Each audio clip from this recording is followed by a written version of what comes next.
La prophétie d'Ézéchiel ne s'apparente pas à un conte issu d'une autre époque ou d'un lieu éloigné. Il s'agit de la chronique d'un homme bien réel, ayant vécu en un lieu authentique et ayant reçu d'incroyables visions divines en un jour particulier. Le ministère prophétique d'Ézéchiel a vu le jour à une époque où Juda demeurait encore un royaume indépendant. Vous interrogez-vous sur l'apparence du paradis ?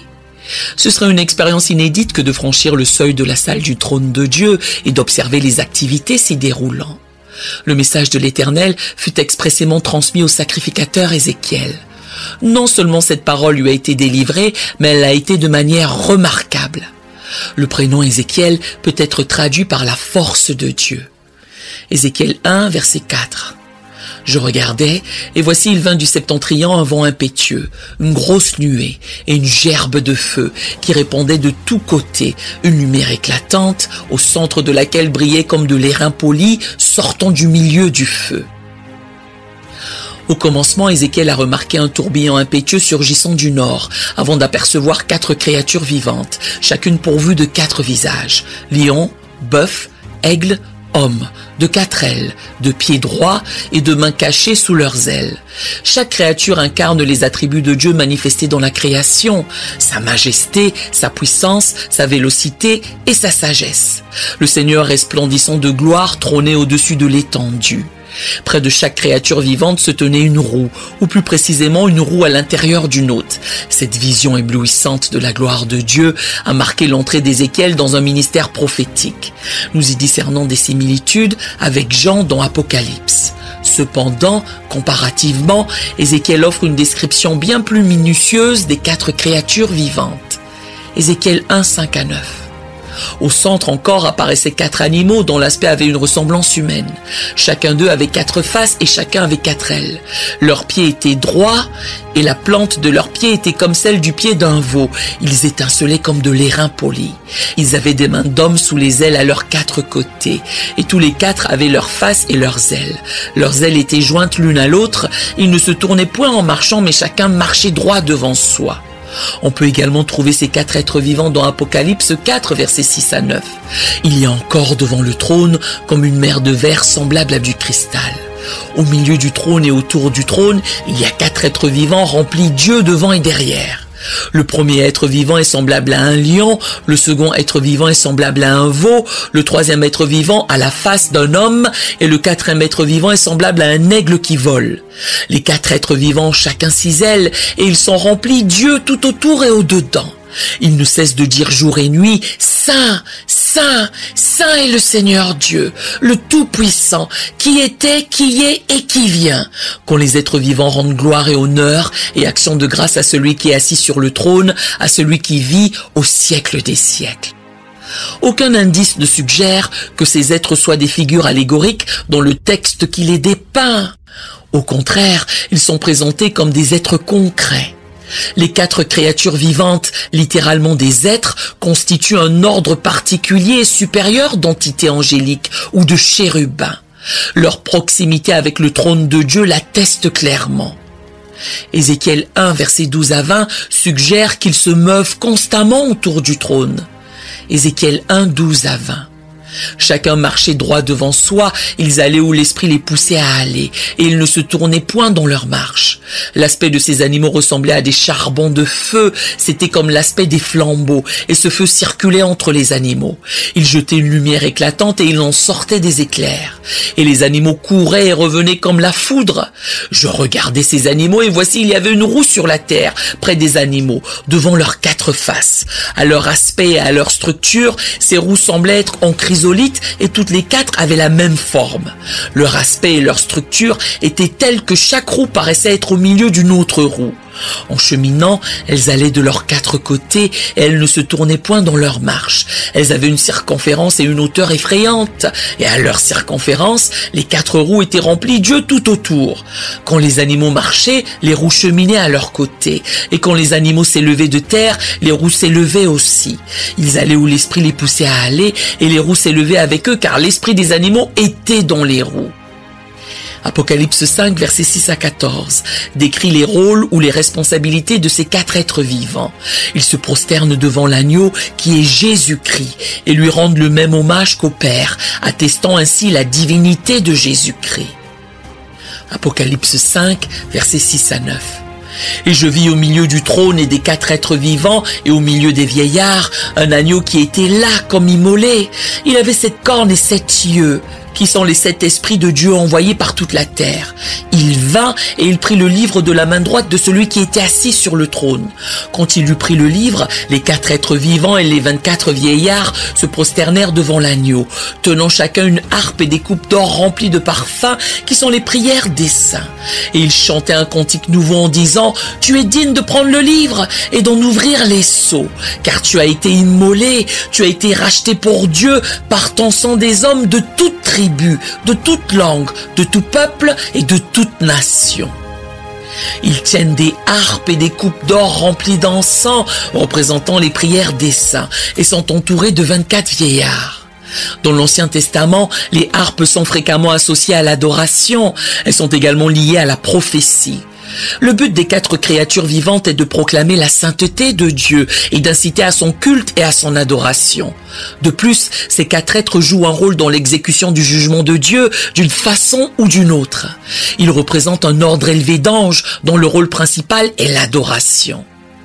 Apocalypse 19, verset 4. Et les 24 vieillards et les 4 êtres vivants se prosternèrent et adorèrent Dieu assis sur le trône, en disant « Amen, Alléluia ». Plus tard, Ézéchiel a identifié ces êtres extraordinaires comme étant des chérubins, ces anges qui entourent Dieu et qui possèdent une puissance et une gloire particulières. Avant sa chute, Satan était l'un des chérubins qui couvrait le trône de Dieu. Ézéchiel 28, versets 14 à 16. Tu étais un chérubin protecteur, aux ailes déployées. Je t'avais placé et tu étais sur la sainte montagne de Dieu. Tu marchais au milieu des pierres étincelantes. Tu as été intègre dans tes voies, depuis le jour où tu fus créé jusqu'à celui où l'iniquité a été trouvée chez toi. Par la grandeur de ton commerce, tu as été rempli de violence et tu as péché. Je te précipite de la montagne de Dieu et je te fais disparaître, ô Lucifer, chérubin protecteur, du milieu des pierres étincelantes. De même que l'arche de l'Alliance symbolisait la présence de Dieu parmi Israël, Yahvé était parfois désigné comme celui qui réside entre les chérubins. 1 Samuel 4, verset 4. Le peuple envoya à Silo, d'où l'on apporta l'arche de l'Alliance de l'Éternel des armées qui siège entre les chérubins. Les 2 fils d'Élie, Ophni et Phinehas, étaient là avec l'arche de l'Alliance de Dieu. Ézéchiel 1, versets 10 à 14, dépeint l'apparence de ces êtres vivants. Dans la vision céleste de Jean, elles apparaissent comme 4 créatures distinctes, chacune ayant l'un des 4 visages mentionnés précédemment. Depuis toujours, les chercheurs de la Bible, ou les chercheurs en général, ainsi que les artistes, ont été inspirés par ces 4 visages différents. Exode 13, versets 21 à 22. L'Éternel allait devant eux le jour comme une colonne de nuée pour les guider dans leur chemin, et la nuit comme une colonne de feu pour les éclairer, afin qu'ils marchassent jour et nuit. La colonne de nuée ne se retirait point de devant le peuple pendant le jour, ni la colonne de feu pendant la nuit. Un feu dévorant qui se consume lui-même évoque le buisson ardent de Moïse, qui brûle sans jamais se consumer. Nous lisons. Une lumière éclatante l'entourait et rayonnait en son milieu. Cette éclatante luminosité est l'expression de la gloire divine. Les 4 êtres singuliers ressortaient à l'intérieur de ce tourbillon représentant la présence de Dieu. Plus tard, Ézéchiel identifie ces créatures magnifiques comme étant des chérubins, dans Ézéchiel 10, versets 8 à 15. Ce sont des anges d'une puissance et d'une gloire inégalée qui entourent Dieu.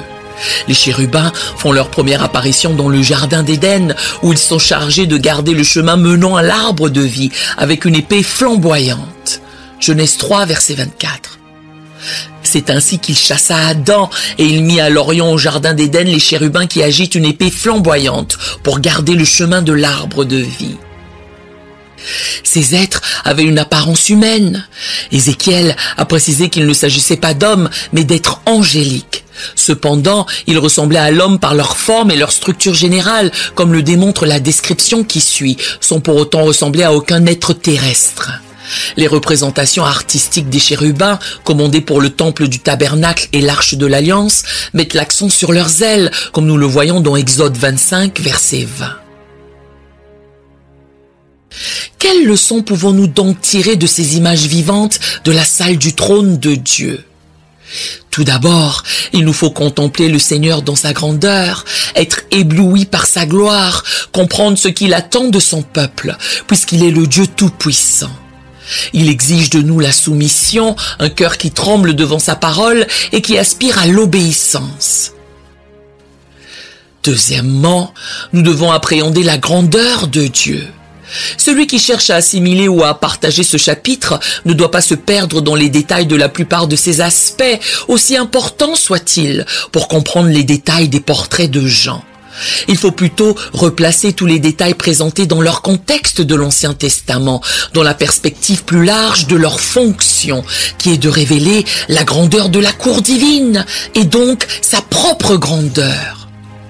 Ainsi, il présente également un contraste frappant avec le faste arrogant et prétentieux des dirigeants terrestres. Le texte nous invite à l'adoration aujourd'hui, tout comme lors de sa première lecture à Éphèse.